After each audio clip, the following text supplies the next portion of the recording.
Ayan, good afternoon, madam. Kamusta ba ang hilot ni Ka Roger? Kamusta ang experience?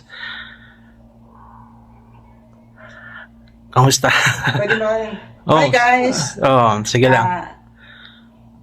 Ako si Gina Danyo. Ngayon, isa sa magpapatunay na kailangan talaga ninyo na magpapamassage kay dito sa ROG Healing Hands. At para makakatulong din ito sa ating sarili or sa ating katawan or ating kalusugan. Yes. Because sasabihin ko sa inyo, ako nagmamassage din. Okay. Alam ko ang yung sa chronic muscles problem.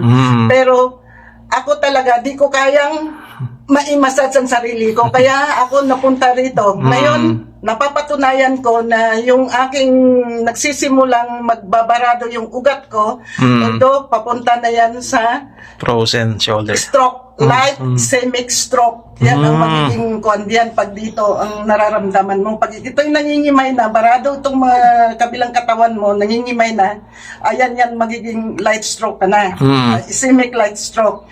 So ngayon, napatunayan ko na talagang dito ko nahanapan ng paraan na paano ako makakawala. So, come on. Ito ay isa rin na patunay ko sa inyo na kailangan nating mag-aalaga sa ating mga sarili rito. Yes. Hindi po trabaho ng trabaho. Tama.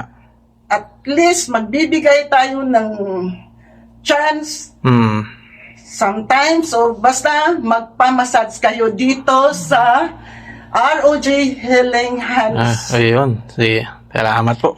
Massage. Baka may ano ka dyan sa baka may shoutout ka mga tropa. Mga kaibigan mo dito sa Riyadh. Yan. Kailangan natin mag-aya. Mag-aya. Yeah. And then, even ibang lahi or kababayan natin, kung may makilala kayo, tulong na rin yan sa ating kapwa. Yes. Okay. Yan ang the best na ibibigay natin sa ating kapwa. Kumbaga, may malalaman tayong para sa kagandahan o kaayusan sa ating kapwa. Why not share Yes, to them? Wag puro. Isa ako ngayon. Salamat. Sige po. Thank you very much po. God bless. God is good. Thank you, Lord.